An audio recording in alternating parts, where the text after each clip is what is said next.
¿Saben una cosa? He estado pensando en algo últimamente, y es que algunos de los personajes más crueles de la ficción, cuando son carismáticos y encantadores, llegan incluso a interesarme más que los protagonistas o los héroes puros que ahora están en auge nuevamente. Y esto obviamente no debería pasar. No creo que sea correcto que me parezca interesante alguien que manipula, que mata, que destruye vidas. Pero inevitablemente aquí estoy mirando la pantalla fascinado por este tipo de monstruos carismáticos, y creo que no soy el único al que le pasa. Pero la verdadera pregunta es, ¿por qué pasa esto? ¿Por qué el monstruo cuando tiene carisma deja de parecernos un monstruo? Creo que cuando se analizan estos temas, uno de los errores más grandes es pensar que nos atrae el mal. Y pues en la mayoría de los casos no es así. Podría decir que a casi nadie podría atraerle el mal puro y absoluto. Yo diría que lo que nos atrae de estos personajes es la convicción. A decir verdad, yo siento que vivimos en una época donde todo el mundo duda, todo el mundo se disculpa, todo el mundo mide cada palabra. Y de pronto aparece alguien que no titubea, que habla firme, que no pide permiso, que no se explica demasiado. Eso, a mi parecer, hace que estos personajes se impongan, y el cerebro humano está programado para detectar seguridad como poder. Ojo, quiero ser muy claro con esto para que no se malinterprete. Las personas no admiramos la crueldad como tal, admiramos la certeza y la seguridad de estos personajes.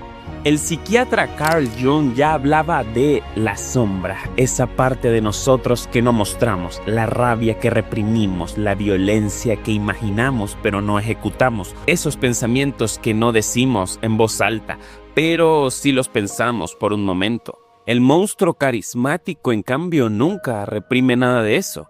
Él dice lo que piensa y es capaz de cruzar la línea, y ver a un personaje capaz de hacer eso produce algo extraño. Una especie de liberación vicaria. No queremos ser él, pero queremos sentir lo que él siente. Esa libertad sin consecuencias internas. Y aquí es donde se pone incómodo, porque el monstruo no nos manipula desde fuera, nos seduce desde dentro. Solo presta atención y mira cómo funciona la narrativa. La cámara lo enmarca desde abajo, la música entra cuando él habla, sus diálogos son los más memorables. Cuando aparece, por ejemplo, Hannibal Lecter, no parece un animal, parece el hombre más inteligente de la historia, elegante, educado, calmado. La puesta en escena lo eleva, y cuando el cine te dice, ey, mira este tipo como farmea aura, es imponente, ¿no? Tu cerebro esto lo interpreta y obedece antes de que tu ética reaccione. Pero hay otro fenómeno curioso, y es que este tipo de personajes en algunos casos tienen un poco de razón. No en todo, pero a veces tienen un punto sólido.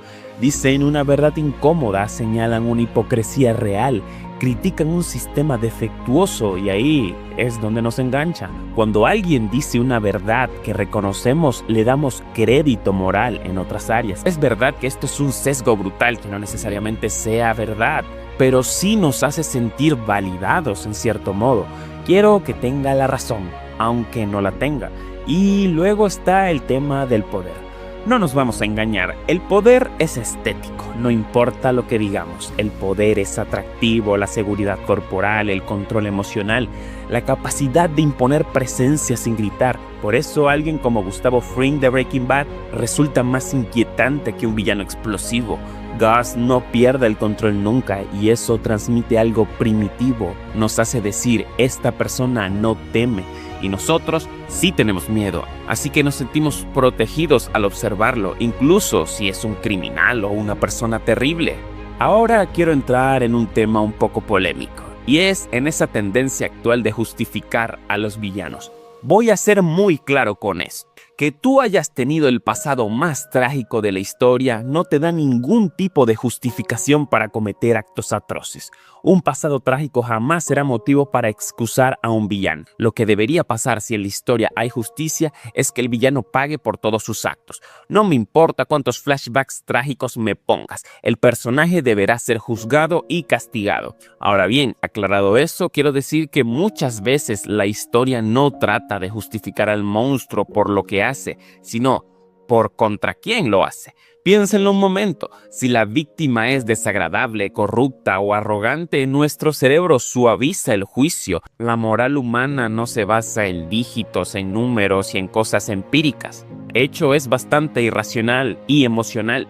Primero sentimos simpatía o admiración y luego construimos un argumento para defenderla. Nunca es al revés. También hay algo muy moderno en todo esto. Muchas personas viven frustradas con normas, con burocracias, con reglas sociales, y aquí el monstruo carismático no juega bajo esas reglas. Y eso se siente como rebeldía, por eso tantos jóvenes idolatraron a Tyler Durden, sin detenerse demasiado en el caos que provoca. No era la violencia lo que seducía, era el discurso contra el vacío, la sensación de romper la jaula. Y aquí viene la pregunta importante: ¿el cine crea monstruos carismáticos o revela que ya los admiramos? Porque esto no empezó con las series modernas. Los grandes tiranos de la historia también fueron carismáticos. El carisma no es bondad, es capacidad de influencia. Y la influencia puede usarse para construir o destruir. Hay una diferencia clave entre un villano plano y un monstruo carismático. El villano plano solo quiere poder, el monstruo carismático cree que merece ese poder, y la convicción es contagiosa cuando alguien cree profundamente en algo.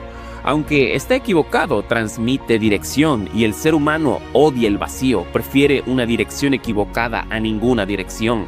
Eso es fuerte, pero es real. Hay otra cosa que casi nadie dice: el monstruo carismático suele ser competente, y la competencia genera respeto. Puede ser cruel, pero es eficaz. Puede ser inmoral, pero es brillante. Y en una cultura que idolatra la productividad y el éxito, eso pesa más de lo que nos gustaría admitir. Ahora bien, todo esto no significa que seamos malas personas por sentir atracción narrativa. Significa que somos humanos. Nuestro cerebro responde a seguridad, dominancia, claridad, inteligencia, estética y ese tipo de cosas. Si esas cualidades aparecen en alguien normalmente oscuro, se produce un conflicto. Y el conflicto es fascinante, pero cuando dejamos de distinguir entre fascinación y admiración, entre entender y justificar, ahí sí cruzamos una línea. El monstruo carismático funciona porque toca tres deseos profundos del humano.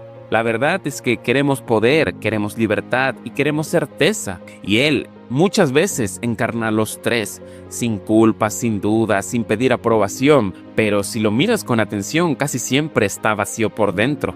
Su carisma es una máscara, su seguridad es una armadura. Muchas veces esa libertad que presume es básicamente un aislamiento constante.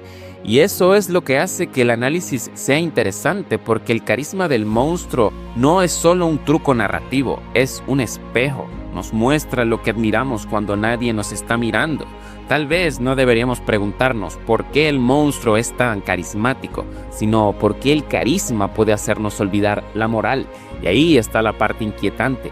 No nos hagamos los tontos, muchas veces el monstruo no nos engaña. Nosotros elegimos mirar primero su brillo y después su oscuridad. Al final, el carisma del monstruo no habla de ellos, habla de nosotros, de nuestra fascinación por la fuerza sin límites, de nuestro deseo de romper estructuras, de nuestra tentación de justificar lo que nos hace sentir poderosos. Y reconocer eso está muy cabrón. El monstruo carismático no es peligroso porque exista en la pantalla. Es peligroso porque revela lo fácil que es confundir seguridad con virtud. Y mientras no entendamos eso, seguiremos cayendo ante los mismos monstruos.